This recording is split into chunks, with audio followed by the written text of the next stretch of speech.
Here's the first critical boundary. Protect your pain before it's healed. This isn't about shame. It's not about suffering in isolation. It's about recognizing a fundamental truth. Not every listener is a healer. One of the biggest mistakes people make today is confusing venting with healing. We live in an era that celebrates radical transparency, where sharing every struggle is seen as authentic and brave. But Islam teaches us something more nuanced, something wiser.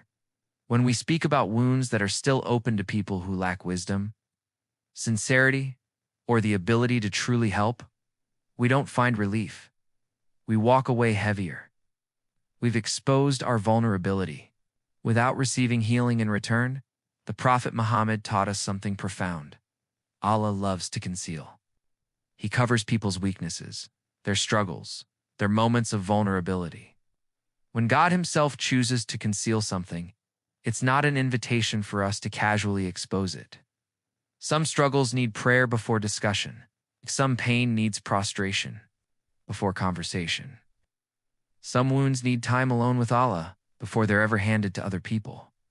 Because when you share unhealed pain prematurely, several dangerous things happen. You invite opinions into a space that needs mercy. You invite judgment into a moment that needs patience. You invite advice into a situation that needs wisdom. And worst of all, you sometimes give people power over parts of yourself that haven't fully recovered yet. Islam doesn't tell you to isolate. It tells you to be selective. Seek help, absolutely. But seek it from those who can actually help people of wisdom, people of genuine sincerity, people who fear Allah alongside you, not people who will carry your story without carrying your care. Your pain is a trust until it heals, but everyone deserves access to it. Here's where Islam draws a firm, non-negotiable line.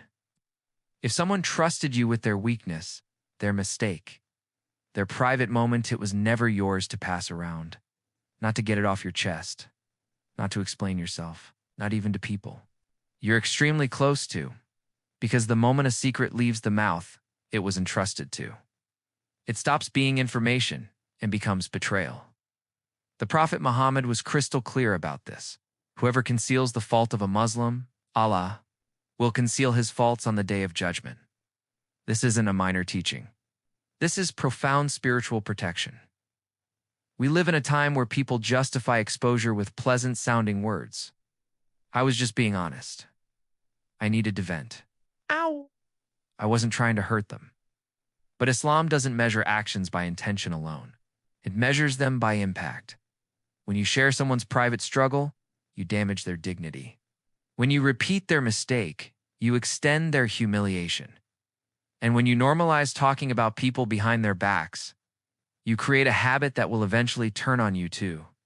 Here's an uncomfortable truth worth sitting with. The person who listens to you expose others will one day listen to someone else expose you. Islam teaches us something higher. That honor is sacred, that trust is a responsibility, and that silence can be an act of worship. If someone confided in you, your role isn't to analyze them, retell their story, or gather opinions about them. Your role is to protect them. And when you protect the honor of others, Allah protects yours in ways you won't even realize until the day you desperately need it. This one makes people uncomfortable. That's precisely why it needs to be addressed. Islam takes marriage privacy extremely seriously, more seriously than cultural norms. It's more seriously than emotional impulses, more seriously than I just needed to talk to someone. Arguments happen, frustrations occur. Moments of weakness are part of the human experience. But none of that gives anyone permission to turn marriage into casual conversation material, not with friends, not with siblings, not even with parents unless there's genuine harm and a real need for intervention. Because the moment you casually describe what happens between you and your spouse, you don't just release frustration. You damage the sanctity of the relationship. The Prophet Muhammad gave one of the strongest warnings about this. He said, "The worst people in status before Allah on the day of judgment are those who expose what should have remained private between spouses." Think about the weight of that statement. Not because marriage is perfect, but because marriage is sacred. Today, people normalize this behavior without realizing the long-term consequences. A small complaint becomes a story. The story becomes an image in someone else's mind. And suddenly, people who should have remained neutral start carrying opinions that poison their respect for your spouse. Then, when things improve between you and your partner as they naturally do, though, outsiders don't forget. They remember every word you said, and they continue to treat your partner accordingly. Islam protects marriages by protecting silence. If there is abuse, injustice, or genuine harm, Islam absolutely allows seeking appropriate help. Hey, but that's not what we're discussing here. We're talking about casual sharing, venting that turns temporary emotions into permanent damage. Marriage survives on trust, and trust dies quickly when privacy is sacrificed. Protect your marriage by guarding your tongue, because once dignity is exposed, it's extremely difficult to fully restore. This one feels harmless and religious, and that's precisely why it's so dangerous, because not every good deed is meant to be seen in Islam. The value of a deed isn't only determined by what you do, it's also determined by why you do it. A person gives charity and mentions it casually. Someone fasts and brings it up in conversation. Someone helps another person and later tells the story just to inspire others.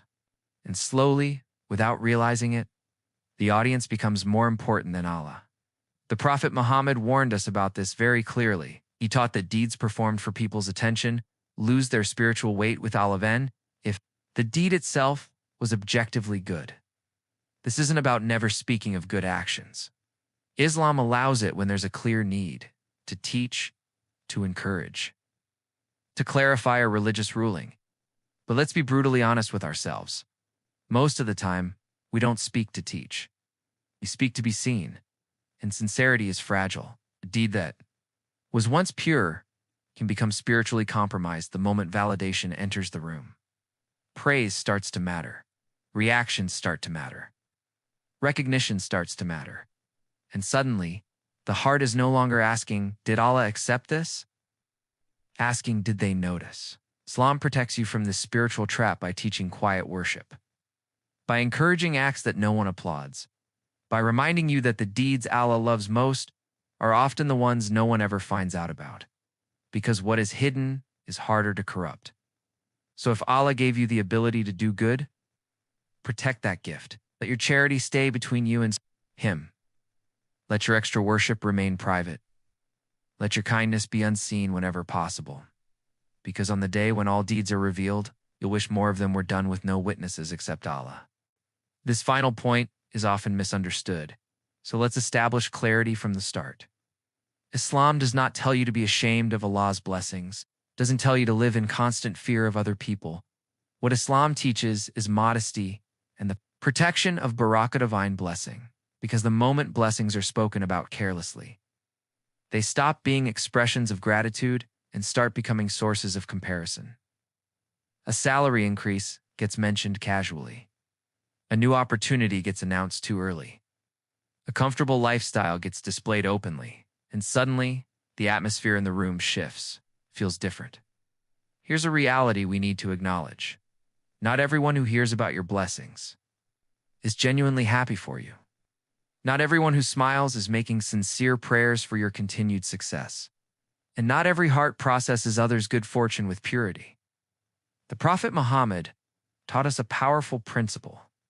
Seek help in fulfilling your needs through secrecy, because people are inherently evil, but because human hearts are complex. When blessings are constantly shared, they attract several things: envy, pressure, expectations, judgment, and comparison.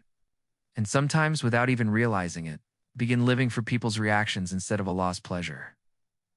Islam protects you from this by teaching balance. Be grateful, be generous, acknowledge Allah as the source. But don't turn blessings into public announcements. Because some things are safest when they remain between you and Allah. Barakh, divine blessing, loves humility. And humility thrives in quiet gratitude.